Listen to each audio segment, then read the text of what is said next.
As soon as I opened the closet to organize the clothes, I saw something strange. The formal wear that my husband had prepared for his colleague's wedding was there. Even the congratulatory gift that I had put in the pocket so he wouldn't forget was there too. It was already 11 o'clock. The wedding ceremony was supposed to start at 11:30.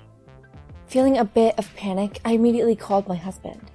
He answered right away, but in a displeased tone, he said to me, "Hey, do you know what time it is? Didn't I tell you the time of the event?"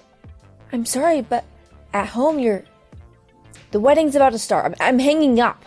But you forgot your clothes and the wedding gift. What?" My husband's voice sounded like it was going to disappear over the phone. I knew everything by the way he was talking on the phone. "My name is Judy. I'm 29 years old. I work as a pharmacist at the university hospital. My husband Elmer and I have been married for almost 2 years. We don't have any children yet, but our days are reasonably full.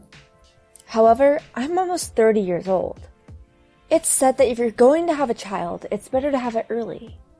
My mother gave birth at an advanced age, and I heard that her pregnancy was very difficult. Physical strength is essential for raising a child. That's why I have to think about having a child soon. However, my husband has been coming home late for the past few months, and we've not been able to spend much time together. I've started to seriously think about having a child, and so I decided to wait for my husband's return, and I have something proper I'd like to say to him." It was after 10 p.m. I finally heard the sound of the front door opening and my husband walking into the living room. "Welcome home. You're late again today, huh?" I called out to him, and he looked surprised to see me awake, but he soon returned to his normal self and continued talking. "What's wrong? Normally you'd be in bed first." "Well, there's something I wanted to talk to you about." "What do you want to talk about?" "About having a baby. I'm gonna be 30 soon, right? I want to get pregnant and have a baby as soon as possible." "Oh, that's what this is about." My husband looks like he is in trouble and turns away from me, then sits down on the sofa and says coldly, "You know I've been working overtime and coming home late recently, right? So why are you making me tired again as soon as I get home?" "No, I didn't mean..." "I'm working hard for promotion, and you're putting that kind of pressure on me? I'm sorry, it's not like that. I just wanted to have a child with you. A child is a gift. You shouldn't try to have one. It'll just happen." But I tried to talk to him again, but he clicked his tongue and said in a low voice, "I told you to stop talking like that when I'm tired from work. How many times do I have to tell you? No matter how many times we talk, my feelings won't change. I just want to focus on work." "I know how you feel, but I also want you to consider my age. I mean, how many people have a baby in their 30s nowadays?" "I told you, there's no need to rush. I'm tired, I'm gonna go take a bath." "Wait, what? Elmer?" He closed the door with a bang and went straight into the bathroom. I'm alone, and a sigh escapes me. I felt lonely, as if there was a hole in my chest. Why can't he understand my feelings even though I'm trying so hard to convey them to him? All I want is to have a child with him. Is it possible that I'm not attractive anymore? These are my fears, but I don't have time to dwell on them forever.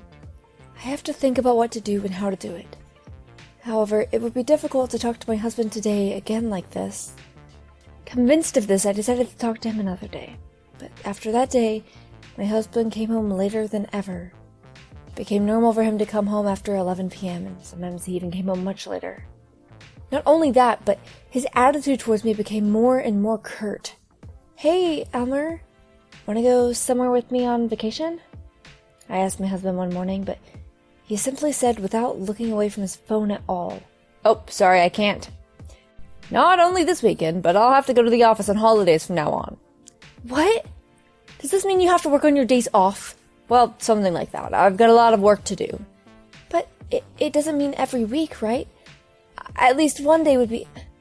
"I told you that the other day. I'm in the middle of a time where I need to focus on my job for a promotion. Why are you interrupting me?" My shoulders shake at the sound of my husband's yell. When I couldn't get a word out, he sighed in exasperation and left the house. My sobs echoed in the silent room. This was the first time my husband had ever yelled at me so loudly. Did I say something so strange? I just wanted to spend time with him. I feel like I haven't been able to talk properly lately. Our time together is obviously dwindling and our relationship is starting to crack. I don't know if we can have a child under these circumstances.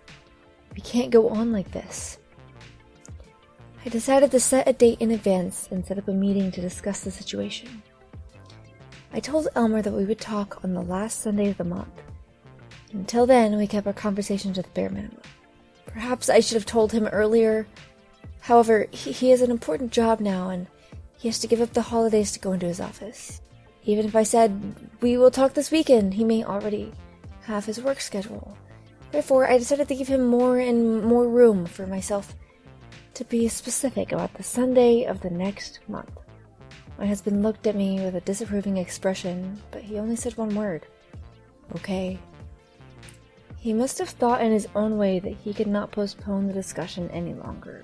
1 month later, one day before the weekend of this discussion, my husband suddenly said something like, I'm sorry, I have plans this weekend, so we can't talk. What? What do you mean? I've been telling you since last month. What choice do I have? It's a coworker's wedding. Wedding? Shouldn't you have told me this last month? I must have gotten the date wrong. I'm sorry, but we'll have to talk about this another time. No way! His selfishness is getting on my nerves.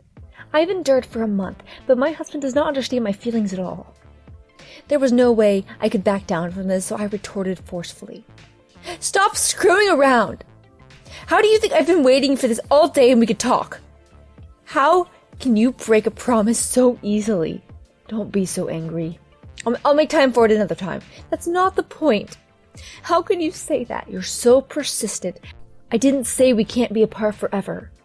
The wedding's more important. Anyone can see that. My husband's yelling at me with a terrible temper. My feelings for him are cooling down. I even feel that no matter how much we talk, it won't make a difference. I understand. That's enough. Let's talk about it some other time. I found myself saying such words and unconsciously distancing myself from my husband. However, my husband does not notice my feelings and continues to treat me as usual.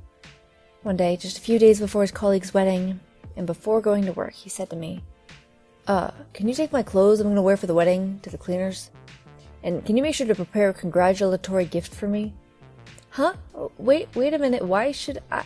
Because I don't know anything about dry cleaning, and you've bought some wedding gifts before, right? But I have work too. But unlike me, you don't work overtime. Anyway, do it for me, okay? My husband said without hearing me out and left for his office. I wanted to ignore his request, but I didn't want to ruin the wedding ceremony because of him. On my way to work, I took my husband's formal wear to the dry cleaners, and on my way home, I bought a congratulatory gift. The next day, I picked up the dry cleaning and put the gift in the pocket of his normal formal wear so he would not forget it. Even after all this, there was no thank you from my husband.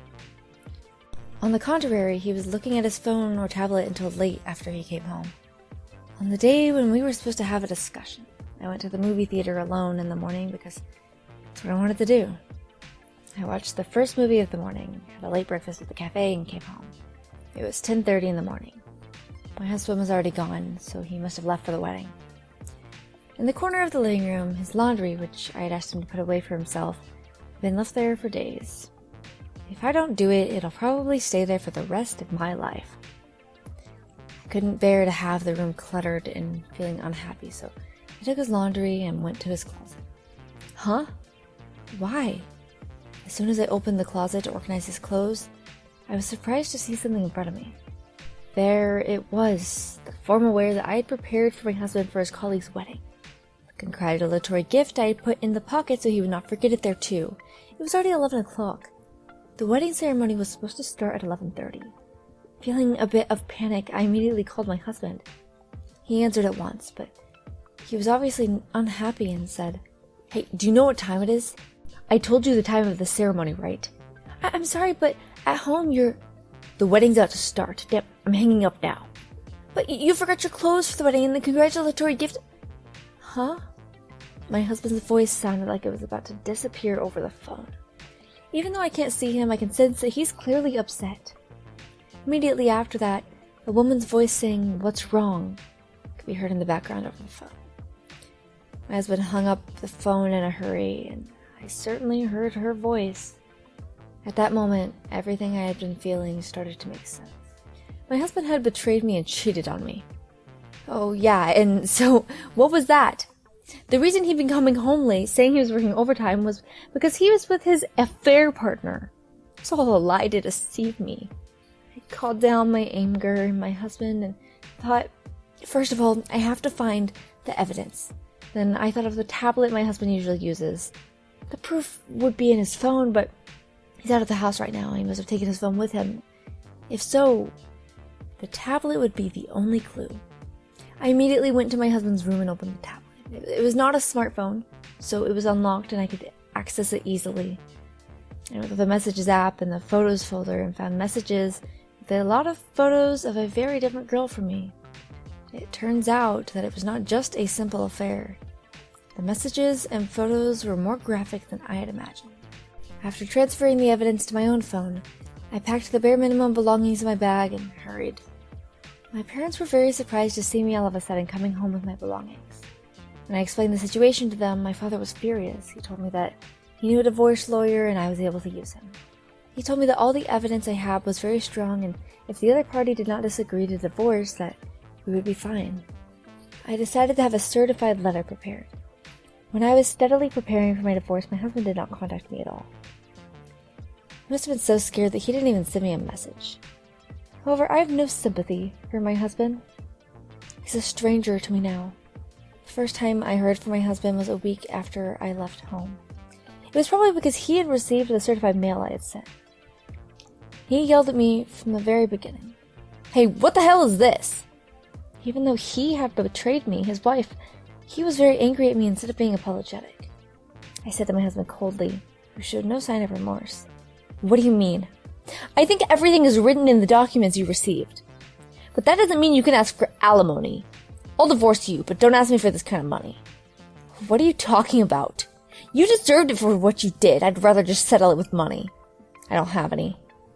Please, if you do this, I can't make a living. You deserve it, don't you? You've been spending money on your mistress and taking money out of our account without my permission. How did you know? Well, before I left home, I checked.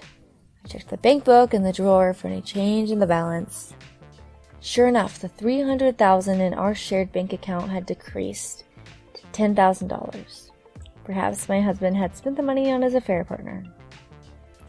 Of course, I could not forgive the affair, but I was angry at the fact that the money I had saved for my future was spent. The content of the letter I sent him includes not only the compensation for the affair, but the repayment of the money he spent. It would be a heavy burden for him, an ordinary employee with an insignificant annual income. My husband finally appealed to me in a trembling voice. Judy, I understand. I'm sorry. So please, don't charge me alimony for the affair. Instead, why don't we get a divorce? We don't have to get a divorce. Oh, yeah. I swear I'll love you forever, Judy. I won't cheat on you again. So, why don't we stop the alimony thing and we could just live happily ever after? It's for the best, right? Not a single word of apology, not a hint of remorse. I was deeply disappointed in him. Feeling that there was nothing I could do to help him, I spat at him coldly. Huh? How many times do you have to make fun of me? How can I still live with you? You betrayed me. How can you say such a thing? Judy, don't be so angry. Calm down. Shut up. Let me tell you something. I don't have any love left for you. You're the one who refuses to talk, who lies to me, who spends my money. I'll never forgive a scumbag like you. Pay the alimony and get out of my life. I yelled at him in anger and hung up the phone without waiting for his answer. He called me again and again, but I ignored him. After that, my husband and I divorced. He must have realized that he had no chance because he agreed to the divorce surprisingly easily. He couldn't pay the alimony in a lump sum, so we split the alimony in installments. The affair was with a temporary employee of the same company, and the rumors of their relationship began to spread quickly. Because of this, Elmer lost the trust of his superiors and was demoted to a lesser department. Of course, his salary was also reduced, and now he is occupied with alimony and his living expenses. He has no money to save, no money to spend on himself, and his life is far from what it used to be. I, on the other hand, moved to an apartment near my office and take some time off at my parents' house.